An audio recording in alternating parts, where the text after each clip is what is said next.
Hello everyone and welcome back for another episode of Indie Impressions. My name is Nick and today we're checking out the beta version of Paranautical Activity.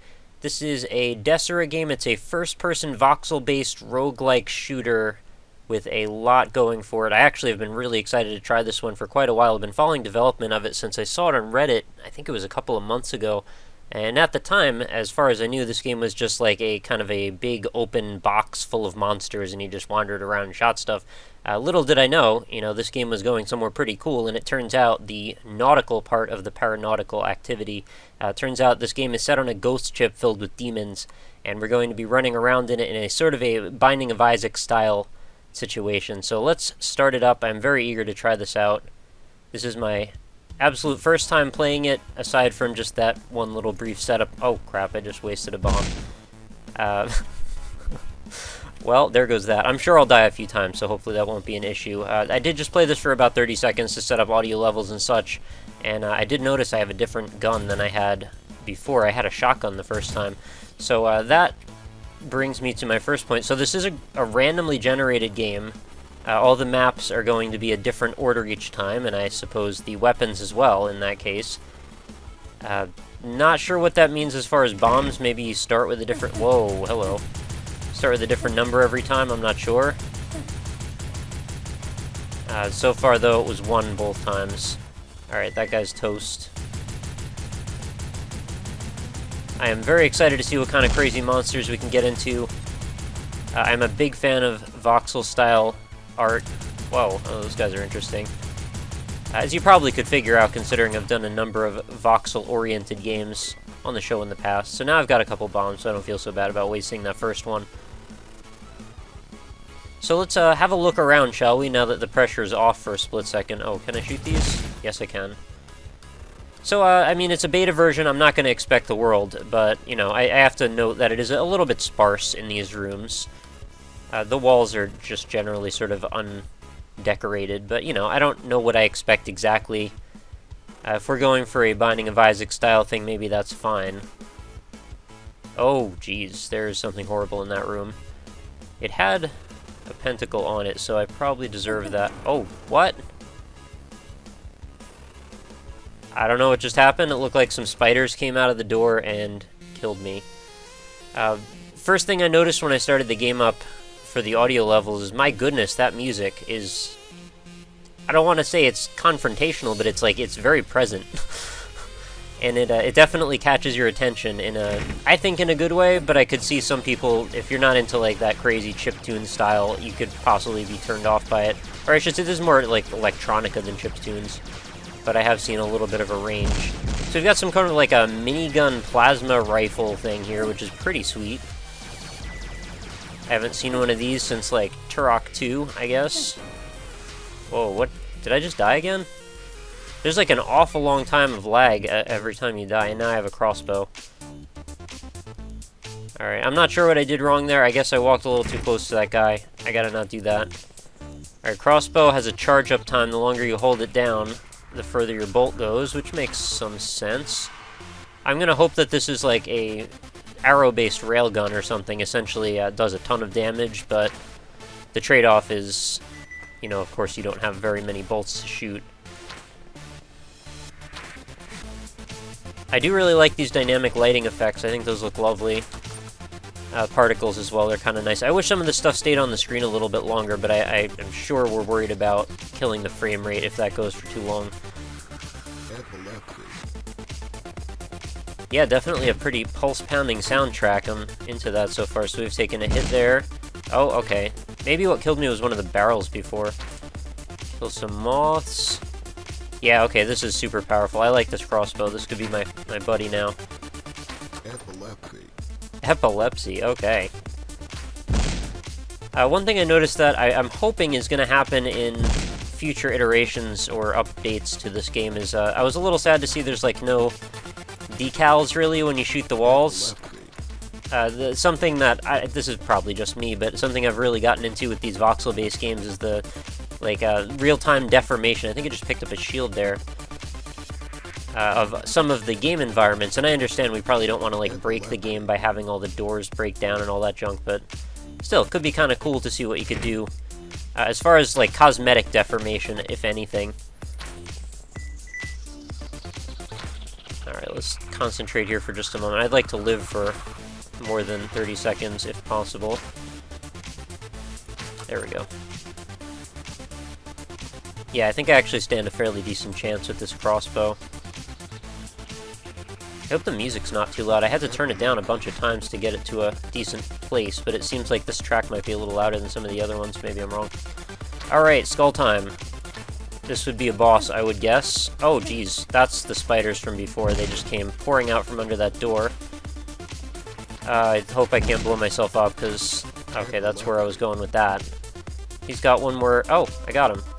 I got Skeleto's soul. And I guess that's our loot and our elevator down to the next level. So we can check out our map here in the bottom left corner to make sure that we've covered all the ground we need to cover. It looks like I missed a few rooms, so I feel like I should probably go in and check those out. Especially since I'm feeling a little bit overpowered with this crossbow at the moment. Probably take advantage of what I can. Not sure why it's so hard for me to hit them. There we go. Controls are just what you'd expect, by the way, if you had any curiosity about that. It's really just WASD, left click to shoot, spacebar to jump, and right click for bombs. As far as I know, that's really all I need to be acquainted with. Oh wow, everything seemed so quiet when the music went away. Okay, hello. Those things remind me of Hell Knights. You know, Doom character. Oh boy. There we go. This has a certain, like, an old-school charm to it, in a way. And I know the voxels are not really something we're used to in old-school terms, but, well, we are and we aren't. Hopefully you know what I mean. But as far as aesthetics for older, like, first-person shooters in general, yeah, definitely not a lot of voxel-based ones in the past. But something about the way the approach is done seems a little bit old-school, more like a twitchy shooter. I could easily see this being a lot of fun to play co-op also, and I'm not sure if that's something that's planned at all, but if it is, I would definitely be into that. So one of the things that Mr. Edmund McMillan was, I believe he's hoping to remedy, not remedy, but change about the new version of Binding of Isaac, you know, Rebirth, was there's supposed to be a co-op version, or a co-op mode, I should say. I could also see this being a lot of fun to play in deathmatch. So, multiplayer options are rife. Hopefully the developer chooses to capitalize upon that opportunity. I'm not sure if he or she or they will, but you never know. Oh, we've got a gift shop here. So I guess that's what I'm collecting my money for here. So what do we have? Another crossbow, winged foot, and spinach? Well, I don't have enough for that. I don't have enough for that, and I already have that, so... Sorry, guess there's not much going on in here. Yeah, I certainly hope that there could be, in the future, maybe some, like, destructible cosmetic objects that show up. Because having these rooms be just completely blank... Well, they're not blank, they have staircases and junk in them, but I mean, like, having there be no ornamental, silly junk that you can just destroy and have fun with as you're playing through the levels... It seems a little bit sad to me, but again, it's still a beta, so it's not like that's a real problem. Just saying what could be cool in the future, if they choose to go in that direction. What just happened there? Like a really strange sense of momentum or something. Alright, so it looks like we've cleared out this entire floor. Something I probably won't choose to do again in the future, but I just wanted to do it for now. I like the sense of speed that the character has. It seems like a nice walking speed. It's a little bit faster than normal, I would say, but I think it's probably warranted. And I think that the sense of speed for the character fits nicely with the size of these rooms, which is a small thing to consider, but also very important, because if your character is too fast or too slow, the size of these rooms and the scale with which the game occurs at could be detrimental, I would say. So into the elevator, and I'm assuming down we go, but it could be up, I'm not sure. Maybe we're starting at the bottom of a ship. I still can't tell if we went down. I'm going to hope we went down. Because the bad stuff is always waiting at the bottom, right? And we want to take care of all the evil from the top down. That's what I would guess. Alright, so this looks like more of... Oh, that was really dumb. Why did I have to stand next to that barrel? Okay, I kind of wish that didn't do that much damage, because that was a little bit lame. I only just got started on that round. Or on that floor, I should say. Oh, hello. It's you right from the beginning. There's probably a really obvious tell, like, that I'm going into a boss room, I'm just not paying attention. Sorry if that's the case. Regardless, I do enjoy watching this plasma rifle shoot its little dynamic glowy balls at the sky. So it could be worse. Spiders look like they're made out of, like, connects or, like, crash-tastic blocks dyed red.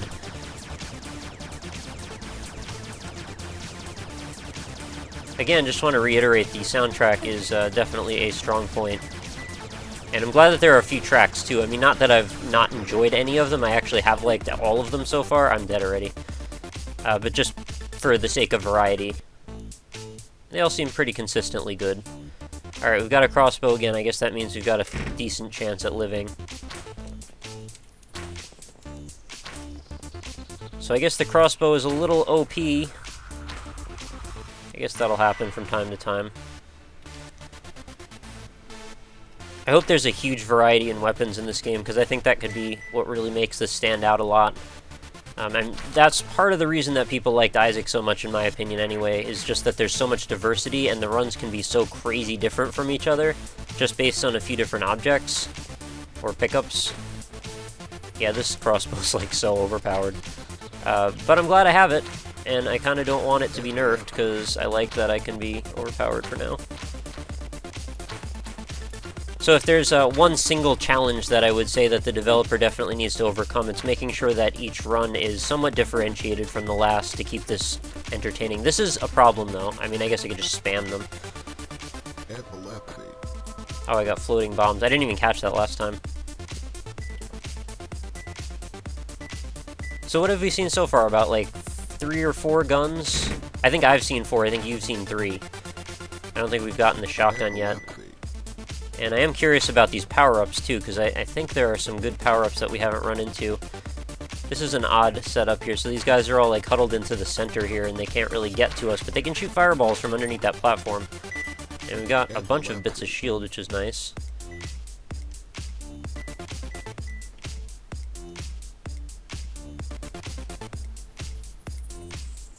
I also have to note that the theme of this, like, blue lighting is very consistent here, and as well as these textures being so the same. I kind of wonder, like, maybe as we go down further into deeper depths, will we wander into, like, different lighting schemes and different themes? Because that is also an interesting thing that I would like to see changed as we get on.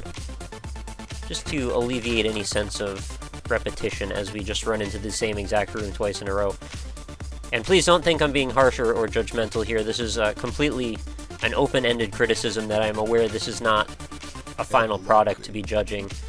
So there's the shotgun, and we've got a lightning bolt, and I don't really have very much money. I'm not sure why I'm supposed to have so much money to buy some of this stuff. There's not a chance I'm getting anything. Besides, I got the crossbow. I got the best weapon already. Epilepsy.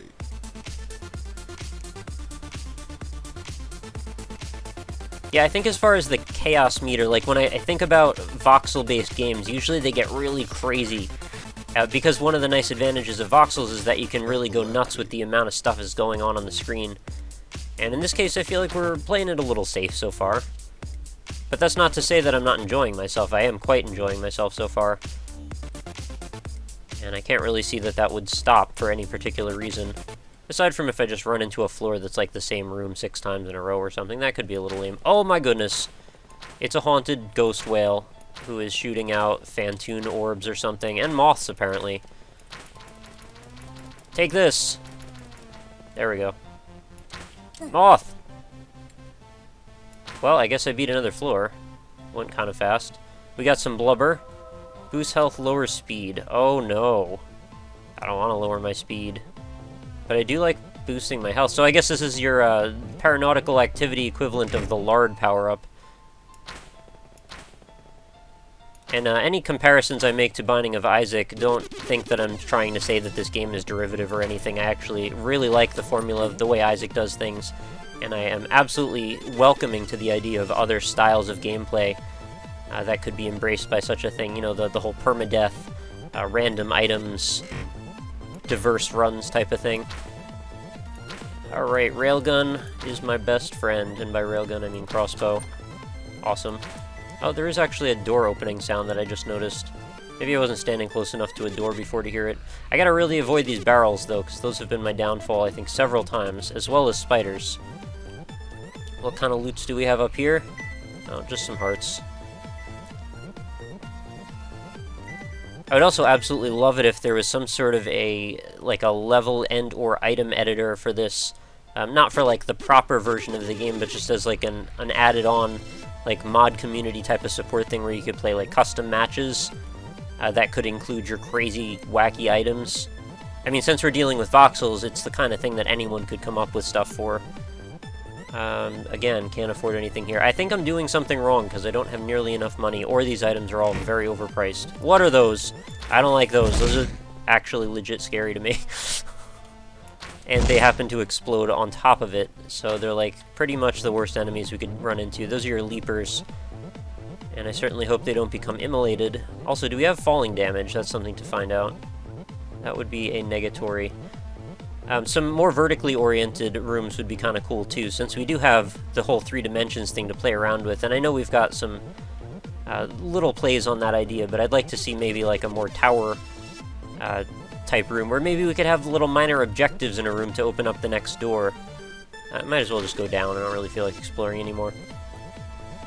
So I'm imagining like you walk into a room, the doors all shut behind you as they always do, and you're told that you have to climb up these steps, and at the top of the tower you gotta ring a bell, and then it'll start the enemies spawning in, and you gotta make your way back down and then open the doors by killing them all or something. You know, objective stuff could be kind of cool. It could also be an alternate game mode too. I mean, this is kind of a pretty pure formation as it is right now. You know, just keep adding on and adding on and adding on. More and more content, and I think this could really be fleshed out nicely. There we go. I'm gonna use the barrel for my own defense for once. I don't like being this slow, man. It seems like too big of a hit to take. I really need to be able to navigate fast, because, I mean, in Isaac, you're only dealing with 2 dimensions, although I guess, for the most part, we're also doing the same here. I was just gonna say, like, the going upstairs and stuff, it would be easier to avoid some of these bolts, but, yeah, I mean, it's not necessary, per se. You could just walk around the room. Even being slow, it seems like the projectiles aren't that much faster than you. Do I want to go in here? I don't know. Every room also has a chandelier, too. Maybe mix that up, too. Although I'm sure you can't really do all that much. I have 5 bombs. I should probably use one of those, huh? That's where I came in. I should probably not go back in that direction. Oh, boy. So just to recap, if you weren't sure, so far I am giving a large thumbs up to Paranautical Activity. It is available right now as a beta version on Desura for $6. I think it was $5.99 or $6. And if you're looking for a, like, for me to weigh in on what I think about that price versus the value, oh boy, lots of loot. I'm thinking right now this is, I mean, it seems like a fair price for sure. But as far as content, maybe a little bit early on. Maybe this is the kind of thing you might want to give it a little while to develop further. But then again, if you buy in now, you're only going to get more. So that seems like a pretty decent way to go as well. You know, you're buying into a game that's going to eventually develop into something more than it is now. And as it is now, it's quite playable. So, you know, if you don't really have too much of an issue with paying a couple bucks for it, which I can't see why you would, really. I think this is probably decent. I think if it was 10, it would probably be going way too far, but for $6, I think it's fair. I know I kind of waffled a little bit in that description, so please forgive me. Oh, geez. Alright, well, I just got attacked by Hell Knight from the side there. Also, these menus, I gotta say, if I have to criticize one thing about it, the menus are pretty janky looking. I know, again, beta, early version, not too worked up about it, but, you know, there's not even a title yet, and these giant text explosions, I don't know, they just don't really look right to me. But hopefully that can come along in the UI development later on. The art and stuff in the actual game proper seems fine, so I would just continue on that path. It seems like a very good direction for the game. This gets my recommendation, no problem. So hopefully you guys will want to check it out, and that's going to pretty much wrap us up for Paranautical Activity. I'm very glad to have tried this out, and thank you again to the developer for sending me over a copy. So yeah, I look forward to playing this a little bit more. Maybe something I could even live stream a bit, because I'd like to see how deep I can make it into this crazy haunted ship. I'm very interested in what kind of bosses I'm going to run into as we get further down. So that is going to wrap us up for another episode of Indie Impressions. Thank you so much for watching, and as always, remember to head on over to the website, www.indie-impressions.com. Feel free to browse all the old episodes, check them out by distribution method, sort them by all the free ones if you just want to try lots of free games. Or we've also got genre-based tags, or if you're looking for a particular developer, feel free to use the search box, it's all there. We also got forums over there and all kinds of other goodies for you to explore. When you're done at the website, though, facebook.com/indieimpressions could be your next destination. If you'd like to leave a like on that page, you will get every day's new Indie Impressions video delivered right into your Facebook stream. And then you will also get occasional news updates and also occasional contests run through the Facebook page. So, it helps me out, and it only takes a second to do. And, if you don't mind, could be useful for you. That way you can stay up on all the new stuff. And lastly, if you're an indie developer and you'd like to send me over a copy of your game for a possible video on the channel, at RockLeeSmile on Twitter is the quickest way to get in touch with me. I also have a contact form right on the website, so feel free to send me an email. However you want to contact me, though, is fine. I also take PMs, via YouTube, Reddit, Twitter, whatever you got. So that is going to do it. Thank you so much for watching, guys, and I hope you come back again tomorrow for another awesome indie game. I hope you have a lovely night, and I will see you later.